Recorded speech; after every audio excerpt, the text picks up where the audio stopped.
오늘은 저희들이 이제 십계명의 그 두 번째 부분을 같이 공부하면서 십계명을 통해서 하나님께서 우리에게 가르쳐 주시고자 하시는 사랑의 이 의미를 좀 배워보는 시간 갖도록 하겠습니다.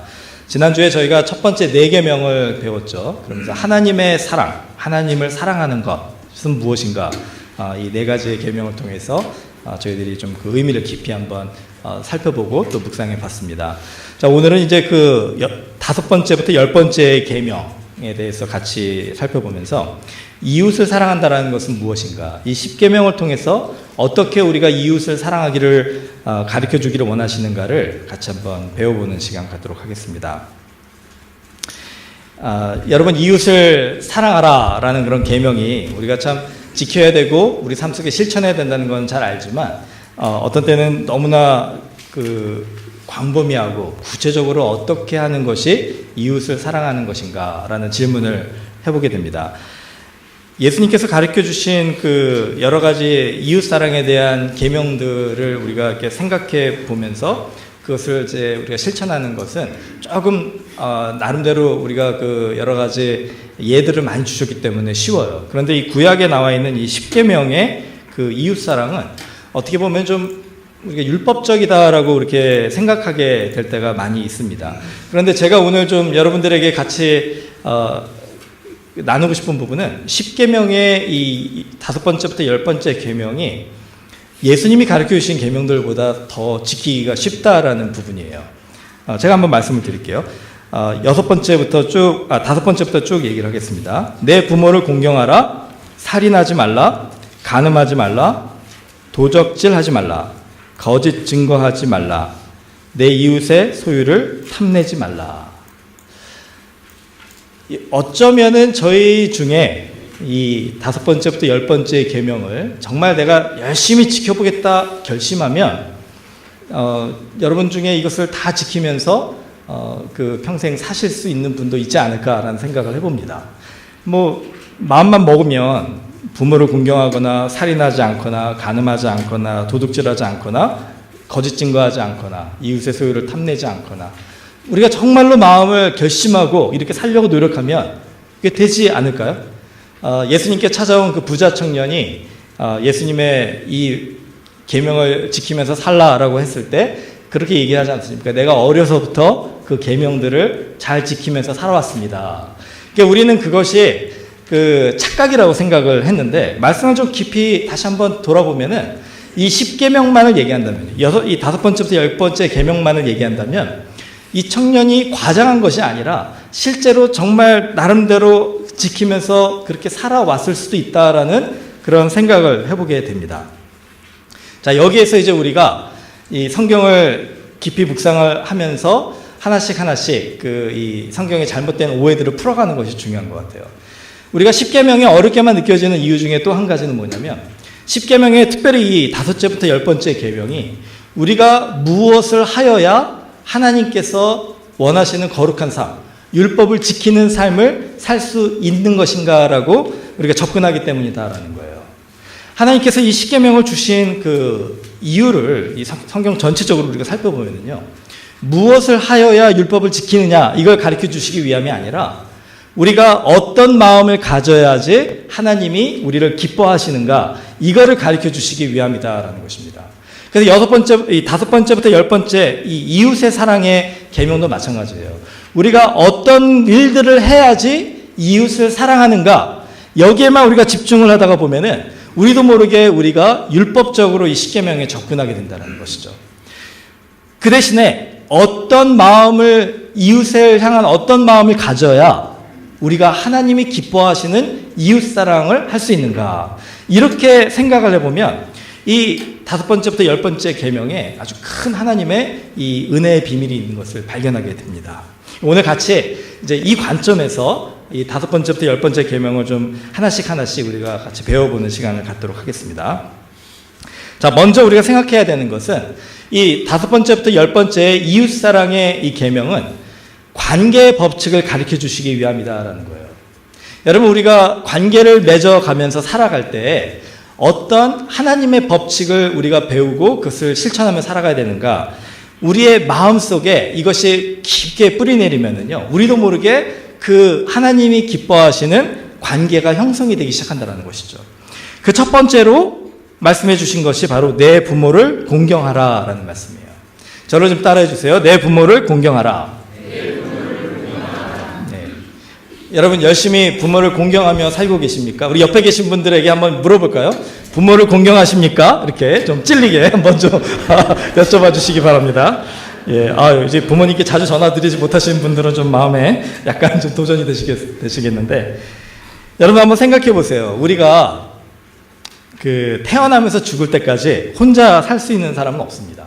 그렇죠? 그래서 항상 우리 질문이 그거예요. 나는 누구인가? 예, 그 나는 누구인가라는 그 질문에는 항상 이 관계적인 해답이 나올 수밖에 없습니다. 왜냐하면 우리는 혼자 살 수 있는 사람이 없기 때문에 그래요.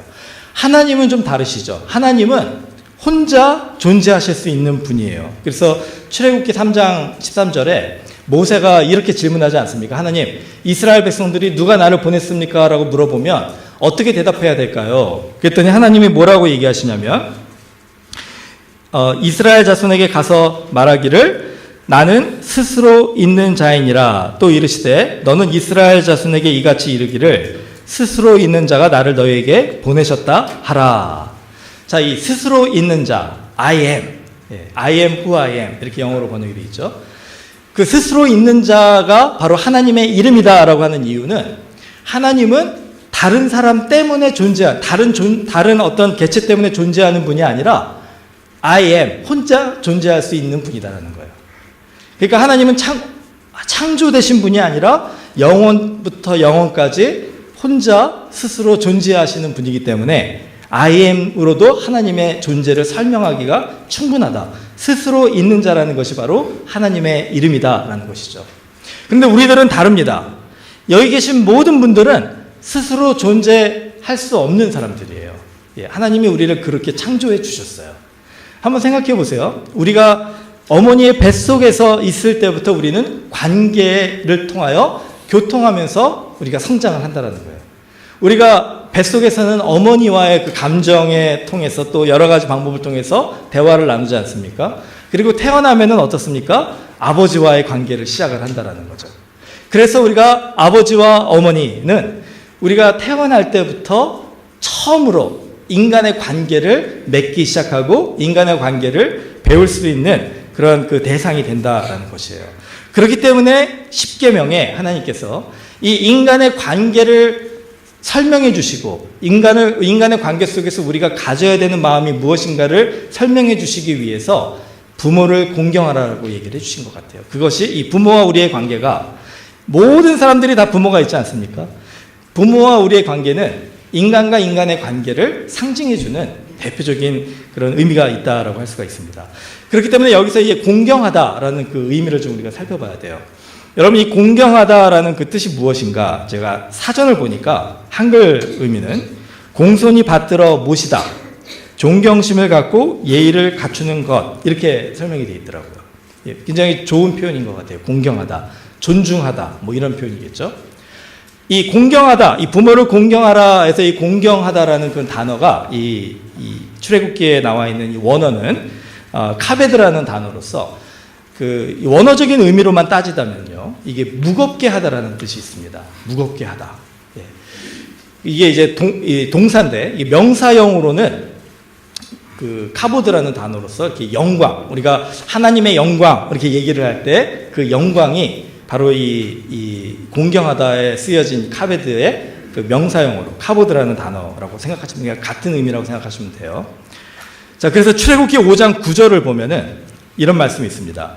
그 사람들의 노동을 무겁게 함으로 수고롭게 하여 그들로 거짓말을 듣지 않게 하라. 바로가 한 얘기예요. 바로가 이스라엘 사람들에게 이렇게 노동을 더 무겁게 하라라는 명령을 한 건데, 여기서 이 무겁게 하라라는 단어가 카베드라는 단어다라고 생각하시면 돼요. 그리고 이제 그 하나님의 영광으로 쓰여진 것도 출애굽기에 나옵니다. 출애굽기 16장 7절에 보면 아침에는 너희가 여호와의 영광을 보리니, 여기서의 영광이라는 단어도 그 카베드의 명사형인 카보드로 쓰여졌다라는 거예요. 자, 그러니까 이제 이 공경하다가 무겁게 하다라는 의미도 있고 또 이 영광을 돌리다라는 의미도 있다라는 것이 좀 아주 독특한 그런 부분인 것 같아요. 공경하다라는 그 다른 단어들이 또 여러 개 있는데, 하나님께서 이 출애굽기에서 이 십계명을 주실 때는 바로 이 단어를 우리에게 주심으로써 그 의미를 통해서 또 새로운 것을 가르쳐 주시기 위함이다라는 것이죠. 그래서 부모님을 공경하다라는 것은 부모님을 무겁게 하다, 뭐 이렇게 생각하시면 될 것 같아요. 그러니까 어떻게 하면 우리가 부모님을 무겁게 해드릴 수 있을까요? 맛있는 걸 많이 사드리면은 부모님이 체중이 늘으셔가지고 이제 무겁게 되지 않으실까요? 그것도 좋은 방법인 것 같아요. 여러분 이제 열심히 또 하시기 바랍니다. 성경적인 그런 그 해석이다라고 할 수가 있어요. 또 어떻게 하면은 우리가 부모님을 무겁게 해드릴 수 있을까요? 이걸 이렇게 이해하셨으면 좋을 것 같아요. 여러분 그 커피, 요즘에 비싼 커피 뭐죠? 그 거품이 있는 커피가 카푸치노. 그렇죠.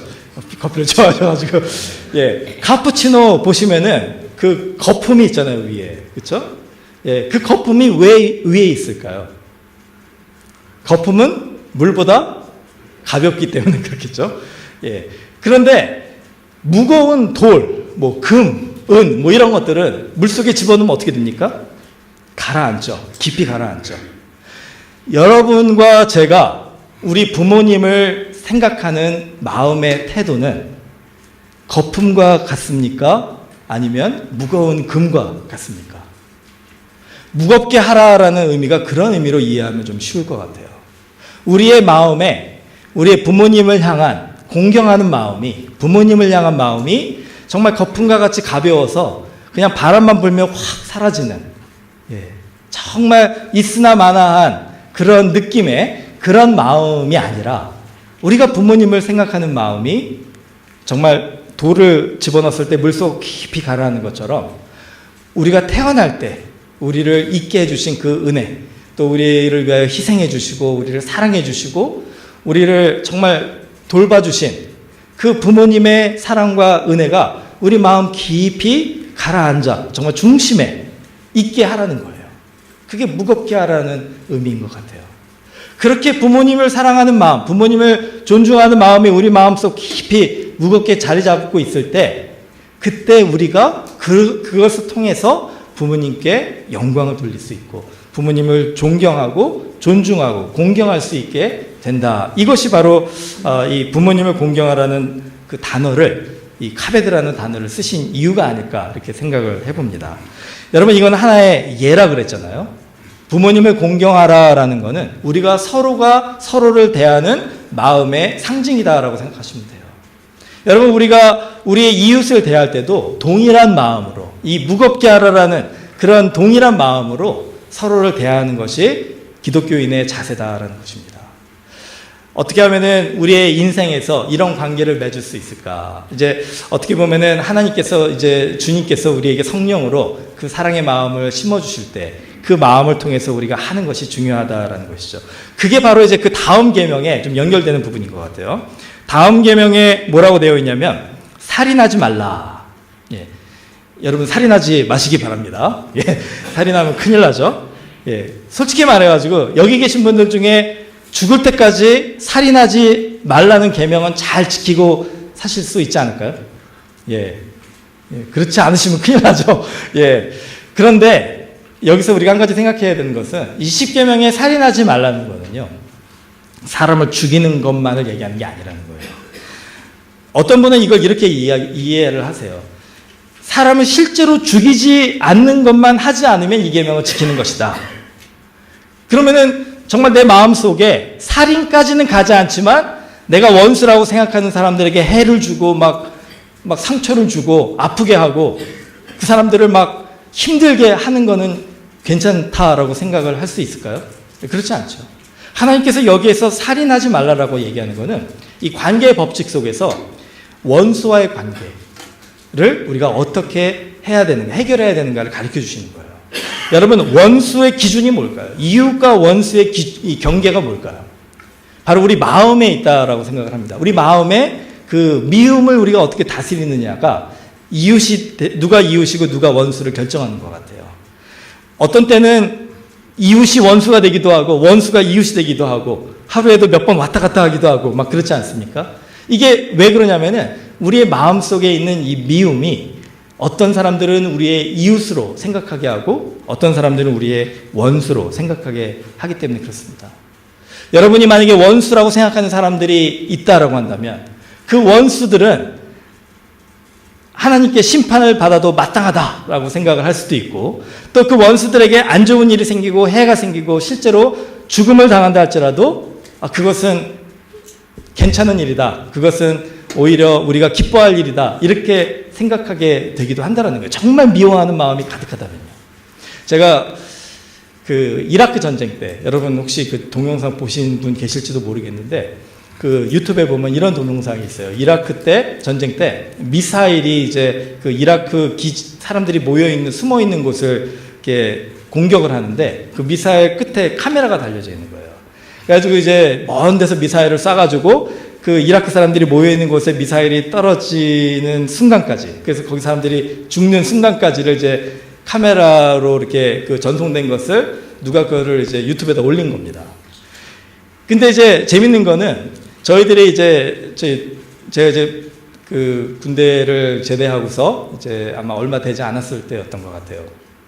이렇게 같이 이렇게 아는 사람들이 모여 있는데 그 이라크 사람들이 그 이 미군들에게 길거리에 폭탄 IED라고 그러죠. 폭탄을 설치해가지고 동료들이 많이 죽었거든요. 저희 그 미군 친구들 중에. 그러니까 이제 이라크 사람들에 대한 미움이 가득했던 거예요. 예. 그 원수죠, 원수. 근데 그 동영상에 그 사람들이 죽는 그 모습을 보면서 환호하는 저희들의 모습을 봤었어요. 그 사람들이 죽은 것이 우리들에게는 기쁨이 된 거죠. 예. 너무나도 미워하는 원수가 죽었으니까. 그때는 몰랐는데 나중에 이제 하나님의 은혜를 받고 좀 성숙해진 다음에 제가 그 당시에 저의 모습을 보고 그때 그 동영상이 지금도 유튜브에 좀 돌아다니거든요. 가끔 그런 동영상을 좀 다시 볼 때는 그때 저희들이 가졌던 그 마음이 얼마나 참 무서운 마음인가를 깨닫게 됩니다. 여러분, 우리가 이 전쟁은 참 안 좋은 것 같아요. 어떻게든지 전쟁은 피하는 게 좋은 게 이 전쟁을 통해서 우리 마음이 이 나와 원수, 우리와 적과의 그 관계 속에서 이 미워하는 마음이 아주 극대화되는 것 같아요. 그래서 원수도 사람이고 하나님의 형상대로 창조된 사람이고 하나님이 존귀하게 여기는 생명인데 그 원수라는 것 때문에 그 사람들의 목숨이 마치 파리의 목숨과도 같이 그렇게 여겨지는 그런 큰 범죄를 우리 마음속에 하게 된다는 것이죠. 여러분, 원수를 생각할 때 하나님께서 여기서 살인하지 말라라는 그 마음은 우리가 그들을 미워하는 그 마음도 포함한다라고 생각할 수가 있습니다. 예수님께서 그렇기 때문에 마태복음 5장에 참 우리가 좀 피하고 싶은 이런 말씀을 주세요. 제가 읽어드릴게요. 한번 들어보세요. 옛사람에게 말한 바 살인하지 말라. 누구든지 살인하면 심판을 받게 되리라 하였다는 것을 너희가 들었으나, 이 십계명의 7번째 계명을 얘기를 하는 거죠. 6번째 계명을 얘기를 하는 거죠. 나는 너에게 이르노니 형제에게 노하는 자마다 심판을 받게 되고 또 내 이웃을 사랑하고 내 원수를 미워하라 하였다는 것을 너희가 들었으나 나는 너에게 이르노니 너의 원수를 사랑하며 너희를 박해하는 자를 위하여 기도하라. 아멘. 예수님은요, 살인은 미움의 마지막 결과입니다. 그렇기 때문에 살인하지 말라라는 이 계명을 우리가 지키려면은 그 살인의 첫 번째 단계, 첫 번째 걸음이 이 미움의 문제를 우리 안에서 해결하라는 것이에요. 이 미움의 문제를 어떻게 해결할 수 있습니까? 원수를 사랑하고 너희를 박해하는 자를 위하여 기도하라라는 말씀이에요. 어떤 분들은 이렇게 생각하시죠. 뭐 저를 포함해서 우리가 이렇게 생각할 수 있지 않습니까? 원수를 미워하지 않는 것까지는 우리가 그래도 할 수 있는데 원수를 사랑하라까지는 조금 힘들 것 같습니다. 인간으로서 이게 가능하겠습니까? 근데 예수님은요, 인간으로서 이게 가능하다는 것을 십자가에서 우리에게 보여주셨다는 거예요. 철저하게 인간으로 오셔서 우리와 심정이 같은 인간으로서 십자가에서 매달려서 죽으신 예수님께서 누가복음 23장에 보면 해골이라는 곳에 이르러 거기서 예수를 십자가에 못 박고 두 행악자도 그렇게 하니 하나는 우편에 하나는 좌편에 있더라. 이에 예수께서 이르시되 아버지 저들을 사하여 주옵소서 자기들이 하는 것을 알지 못함이니이다 하시더라. 그들이 그의 옷을 나눠 제비 뽑을세 백성은 서서 구경하는데 관리들은 비웃어 이르되 저가 남을 구원하였으니 만일 하나님이 택하신 자 그리스도이면 자신도 구원할지어다 하고 군인들도 희롱하면서 나와 신 포도주를 주며 이르되 내가 만일 유대인의 왕이면 내가 너를 구원하라 하더라. 여러분, 예수님께서 십자가에 자기의 손과 발에 못을 박은 그 군인들을 보시고 또 십자가에 못 박으셔서 외쳐대던 제사장들과 이스라엘 백성들이 십자가 밑에서 예수님을 조롱하며 모욕하는 것을 보시고 어떻게 보면 원수와 같은 생각을 가질 수 있겠죠. 미움이 가득할 수 있겠죠. 아마 그 십자가 밑에 계셨던 예수님의 어머니 마리아는 막 부글부글 하셨을 거예요. 속이 막 화가 나가지고 분노에 차서. 근데 그 상황 속에서 예수님은 그 십자가에서 그들을 용서하시고 아버지 저들을 사하여 주옵소서 자기들이 하는 것을 알지 못함이니이다 그렇게 얘기하셨다는 거예요.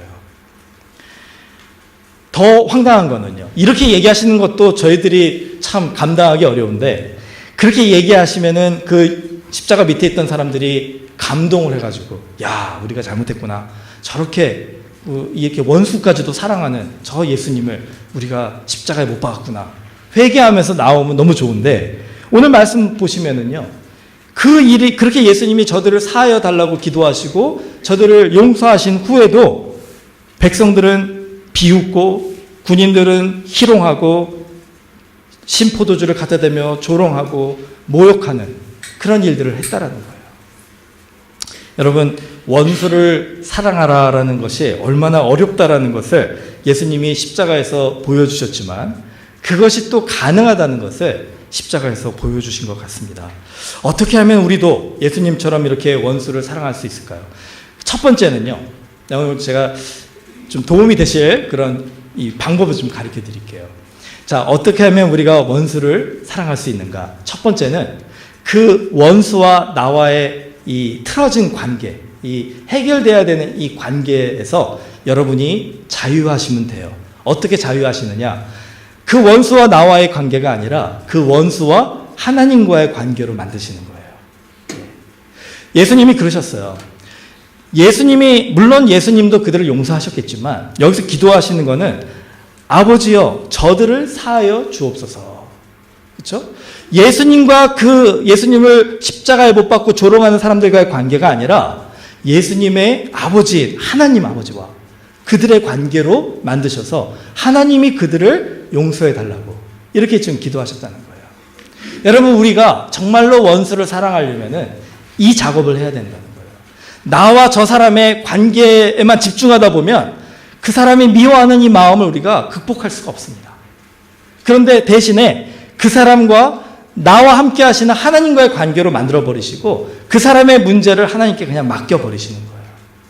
그리고 하나님께서 대신 그 문제를 해결해 달라고, 하나님께서 심판하시든 하나님께서 용서하시든 하나님이 마음대로 하십시오.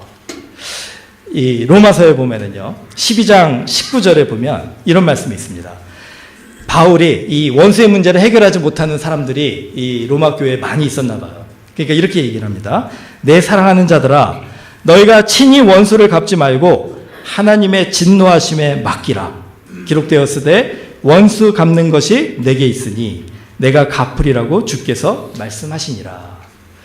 여러분, 우리의 마음속에 이 원수와의 문제를 하나님과 그 사람의 문제로 만들어버리면요 어떤 일이 일어나냐면 내 마음에 그 사람을 향한 미움과 그 사람을 향한 관심이 가득했다가 그 사람이 점점 내 마음속에서 사라지고 그 자리에 예수님이 조금씩 차지하게 되신다는 거예요. 그 사람이 더 이상 내 삶에 영향을 끼치지 않고 내 마음을 힘들게 하지 않고 어쩌면 그 사람이 불쌍하게 여겨지고 긍휼하게 여겨지기 시작하는 것이 바로 하나님 앞에 그 사람이 이제 바로 그 하나님 앞에 서서 당할 그 심판과 그 상황을 생각해 보니까 좀 불쌍하게 된 거예요. 왜냐하면 하나님께서 친히 원수를 갚으시고 하나님께서 그 진노하심으로 그 사람을 대하게 되면 하나님의 공의가 그 사람에게 이루어지면 어떤 일이 일어나겠습니까? 얼마나 힘들고 고생을 하겠습니까? 그러니까 그 사람이 불쌍해지기 시작하는 거예요. 어쩌면 예수님이 그래서 그 아버지여 저들을 사하여 주옵소서라고 그들을 위해 기도한 것이 아닐까 하는 생각을 해봅니다. 여러분, 이게 첫 번째로 우리가 해야 되는 거예요. 하나님과 그 사람의 관계로 만드시고 원수 갚는 일을 오늘 바울이 로마서를 통해서 우리에게 부탁한 것처럼 하나님께 맡기십시오. 하나님께서 우리를 위하여 책임져 주시고 그 일을 하실 거예요. 저를 좀 따라해주세요. 이게 굉장히 우리 중요한 얘기니까. 원수 갚는 일은 하나님께 맡깁시다. 아멘. 두 번째로 우리가 해야 될 일, 원수를 사랑하기 위해서 참으셔야 됩니다. 여러분, 참으셔야 돼요. 예수님이 십자가에서 참으셨어요. 그 아픔과 그 고통과 그 모욕을 참으셨어요. 하나님께 원수 맡기시고 갚는 일을 맡기시고 그 다음에 예수님은 참으셨다는 거예요. 이거를 우리가 해야 돼요. 저를 좀 따라해 주세요. 이제는 참겠습니다. 이 살인하지 말라는 계명은 참 그 깊이가 있는 계명입니다. 여러분, 이거를 그냥 사람 죽이는 것만 생각하지 마시고 우리의 마음속에 있는 이 미움이 결국은 살인까지 간다라고 생각을 하시고 우리의 미움을 정말 이 문제에 이 계명에 적용하시면은 정말 하나님 앞에 큰 도전과 은혜가 되는 말씀이다라고 할 수가 있습니다. 자, 7번째부터 9번째 계명은 같이 우리가 생각할 수 있어요. 간음하지 말라, 도둑질하지 말라, 거짓 증거하지 말라. 이거는 신뢰의 문제에 관계되는 말씀입니다. 그래서 사람과의 관계, 이웃과의 관계 속에서 우리가 신뢰를 잃어버리는 일을 하지 말자라고 그렇게 하나님이 우리에게 권면하시는 거예요. 간음하지 말라는 뭡니까? 부부와의 관계 속에서의 일이죠. 여러분, 결혼이라는 거는 참 신비한 거예요. 우리 이제 청년들에게도 한번 나눈 적이 있는데, 여러분, 결혼을 한번 생각해 보세요. 오랜 시간 동안 남남으로 자라던 그 두 사람이 결혼이라는 것 때문에 가족이 됐다라는 거예요. 근데 결혼이라는 건 뭡니까? 그냥 저기 교회에서 목사님 앞에서 내가 이 사람을 남편으로, 이 사람을 아내로 삼겠습니다라고 약속하는 거 아니에요. 뭐 그거 외에 더 있습니까? 시청에 가가지고 그 결혼 사인하는 거, 이것도 약속이죠. 그러니까 결혼은요, 이 약속에 근거한 가족의 형성이다라고 할 수가 있어요. 형제들은 피를 통해서, 부모와 자녀는 피를 통해서 만들어진 관계입니다. 그러니까 진짜 가족이에요. 근데 부부의 관계는요, 엄밀히 말하면 진짜 가족이라고 할 수가 없어요. 피가 섞이지 않았으니까. 이거는 약속에 의해서 맺어진 가족이다라는 거예요. 그러니까 부부의 관계에서 가장 중요한 것이 무엇이냐? 그 약속에 대한 서로의 신뢰입니다. 그 신뢰가 깨지면은 부부의 관계도 깨어질 수밖에 없는 거예요. 그래서 간음하지 말라라는 계명은 이 부부의 관계 속에서는 굉장히 중요한 계명이에요. 인간관계도 그렇지 않습니까? 물론 그 정도의 차이는 있다 할지라도 이 도둑질하지 말라나 이 거짓 증거하지 말라, 이게 모든 인간관계에서 우리의 신뢰, 그런 문제 아닙니까? 여러분 한번 생각해 보세요. 여러분이 오늘 교회에서 자리에 전화기를 두고 가셨어요. 뭐 요즘 전화기 비싸잖아요. 뭐 얼마 정도, 뭐 한 600불 정도 한다고 한번 생각해 보세요. 그러면 600불짜리 전화기를 오늘 여기다 두고 가셨는데 다음 주에, 이게 만약에 저희 교회라고 한다면요, 다음 주에 그 전화기가 그 자리에 있을 거라고 우리가 신뢰를 하고, 아무도 그 전화기를 훔쳐가지 않았을 거라고 신뢰를 하고 교회로 오실 수 있으시겠습니까? 예. 오실 수 있어야 된다라고 얘기하는 거예요, 성경에서는. 왜냐하면 그게 바로 형제 간에, 이 자매 간에, 우리 이웃 간에 서로가 서로를 신뢰하는 모습이다라는 거예요. 도둑질을 하기 시작하면 뭡니까? 그 신뢰가 깨어진다는 거죠. 거짓 증거도 마찬가지죠. 진실하고 정직한 삶이 중요하다는 거예요. 근데 재미있는 거는요, 이 세 가지 계명에 우리가 잘 생각해 보셔야 되는 것이, 간음도 그렇고 도둑질도 그렇고 거짓 증거도 그렇고요, 한번 깨어지면 우리가 그것을 예전처럼 복구할 수가 없다는 거예요. 여러분, 그릇을 깨잖아요. 예, 그러면 어떻게 합니까? 요즘은 버리죠, 그냥. 근데 옛날에는 좀 좋은 그릇이면 어떻게 합니까? 본드로 붙였잖아요, 우리가. 그렇죠? 근데 그렇게 붙여도 상처의 자국은 남아있다는 거죠. 그렇기 때문에 성경에서, 십계명에서 간음하지 말라, 도둑질하지 말라, 거짓 증거하지 말라고 하신 이유가, 우리가 물론 인간이기 때문에 때로는 무너지고 때로는 죄를 범합니다. 하지만 할 수 있는 최선을 다해서 이 신뢰의 관계를 지키기 위해서 노력하자라는 거예요. 왜냐하면 인간의 관계 속에서 가장 중요한 것은, 가족이 아닌 이상 가장 중요한 것은 바로 이 신뢰이기 때문에 그렇다라는 거예요. 자, 그 다음에 이제 마지막 계명이 내 이웃의 소유를 탐내지 말라라는 것이에요.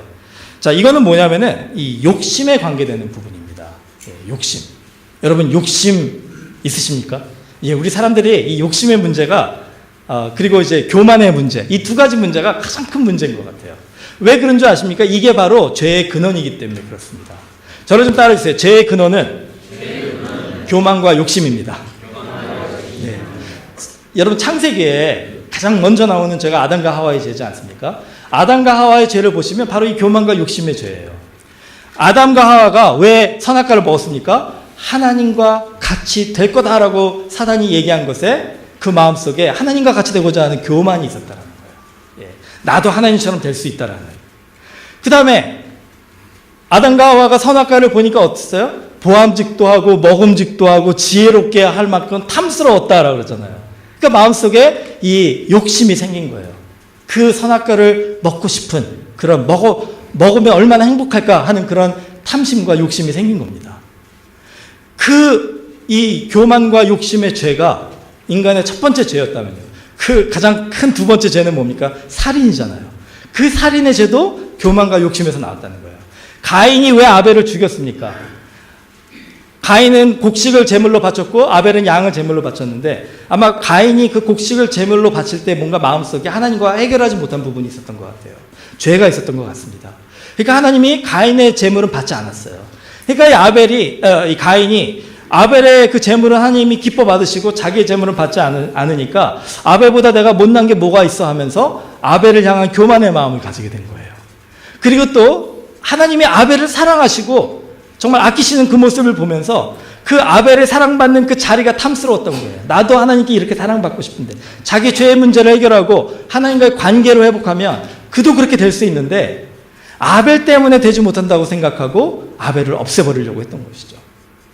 여러분 우리의 마음속에 이 교만과 이 탐심, 교만과 욕심은 우리로 하여금 우리의 이웃의 소유를 자꾸 탐내게 만든다라는 거예요. 그게 참 재밌습니다. 여러분의 제가 20장 17절을 읽어드릴게요. 한번 들어보세요. 내 이웃의 집을 탐내지 말라. 내 이웃의 아내나 그의 남종이나 그의 여종이나 그의 소나 그의 나귀나 무릇 내 이웃의 소유를 탐내지 말라. 결국은 소유를 탐내지 말라는 건데 그 예를 뭘 드셨습니까? 이웃의 집, 이웃의 아내, 그의 남종, 여종, 그의 소, 그의 나귀 이거를 이제 소유들이다라고 얘기를 하셨던 거예요. 물론 모세의 시대에는 이제 이게 그들의 소유였겠죠. 여러분 지금 우리 시대에 그 예는 어떤 것이 있을까요?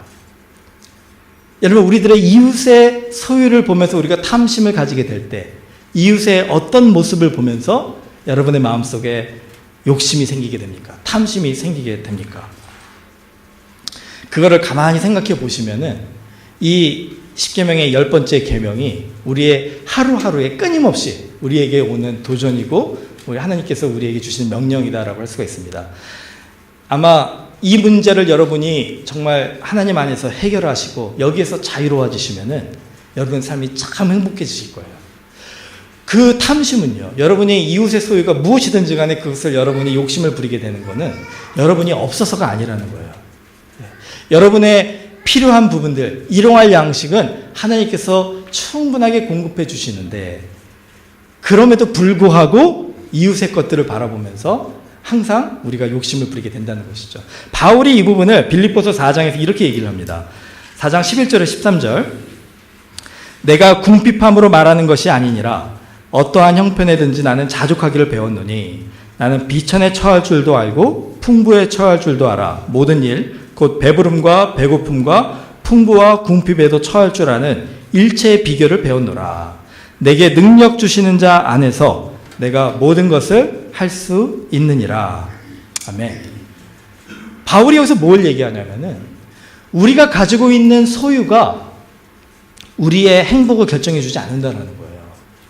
내가 비천에 처해 있다 그래서 내가 덜 행복한 것도 아니고 내가 풍부에 처해 있다 그래서 더 행복한 것도 아니다라는 거죠. 내가 이웃의 집이 나의 집이 된다 그래서 더 행복한 것도 아니고, 이웃의 나귀나 이웃의 소가 나의 것이 된다 그래서 내가 더 기쁜 삶을 사는 것도 아니라는 거예요. 그것이 있든 그것이 없든 소유가 우리에게 행복을 주는 것이 아니라 바로 하나님의 계시는 그 자리에 우리가 함께 있는 것. 오늘 장로님 기도해 주신 것처럼 하나님과 동행하는 그 마음과 그 삶이 우리의 행복의 비결이다라는 것이에요. 그런 사람들은 뭐라고 고백할 수 있습니까? 내게 능력 주시는 자 안에서 내가 모든 것을 할 수 있느니라. 여러분, 예수님이 능력이 없어서 십자가에서 그 예수님을 조롱하고 비판하는 자들을 가만히 놔두시고 그들의 그 조롱과 수모를 당하신 거라고 생각하십니까? 그렇지 않죠. 천군 천사들을 보내시면 당장에 그 사람들 다 그냥 없애버리실 수 있으셨잖아요. 그렇죠? 충분히 하실 수 있는 예수님이셨는데 하지 않으신 거예요. 예. 여러분, 우리의 삶 속에서 하나님께서 원하시면 여러분이 욕심부리는 모든 것 다 주실 수 있습니다. 그런 능력이 있으신 분이에요. 그렇죠? 우리에게 그런 능력을 주실 수 있는 하나님이시고 모든 것을 하실 수 있는 하나님이세요. 그럼에도 불구하고 그렇게 안 하시고 우리로 하여금 우리의 지금 현재 오늘의 삶에 있게 하신 이유가 뭘까요? 바로 이것이 우리에게 족하기 때문에 그렇습니다. 물론 이것은 여러분이 앞으로 꿈을 꾸지 말라, 더 나은 삶, 더 우리를 훈련해서 더 성장하고 성숙해지는 그런 꿈을 꾸지 말라는 게 아니에요. 그런 꿈을 꾸며 하나님이 우리로 하여금 더 큰 복을 주시고 더 영광 받으시고 우리를 사용하여 하나님의 크신 일을 하기를 늘 기도하는 건 우리가 당연히 해야 되는 사명입니다. 그런데 그 날이 이루어져야지 우리가 행복할 것이다라고 생각하는 건 착각이라는 거예요. 바로 오늘 행복하지 못하시면요, 그날이 이루어져도 여러분은 절대로, 이거는 제가 확신을 가지고 얘기를 합니다. 여러분은 결단코 그날이 이루어져도 행복할 수 없다는 거죠. 그렇기 때문에 바울이 어떠한 형편에든지 나는 자족하기를 배웠다라고 얘기를 하는 것입니다. 여러분, 오늘 우리가 이 교만과 욕심의 마음에서 자유로워질 수 있는 방법이 바로 여기에 있는 거예요. 내게 능력 주시는 우리 하나님, 그 하나님과 우리가 함께 동행한다면 바로 여기에서부터 하나님이 우리를 인도하시는 그곳까지 한 걸음 한 걸음 다 우리가 기쁨과 만족과 감사의 삶이 되게 해주실 수 있다라고 믿음으로 고백하는 것, 이게 바로 하나님이 우리에게 주시는 진리의 가르침이다라는 것이죠. 내 부모를 공경하라, 살인하지 말라, 간음하지 말라, 도둑질하지 말라, 거짓 증거하지 말라, 내 이웃의 소유를 탐내지 말라. 이 계명들을 주심으로써 우리가 이웃을 대하는 우리의 마음의 자세를 가르쳐 주시고 그걸 통해서 우리 삶이 정말 하나님 앞에 복된 삶이 될 수 있다면 10계명은요 정말 우리에게 주시는 하나님의 사랑의 축복이다라고 할 수가 있습니다. 오늘 이 계명들을 마음에 깊이 새기고 여러분 주님의 축복 가운데 거하시는 한 주가 되기를 주님의 이름으로 축원합니다.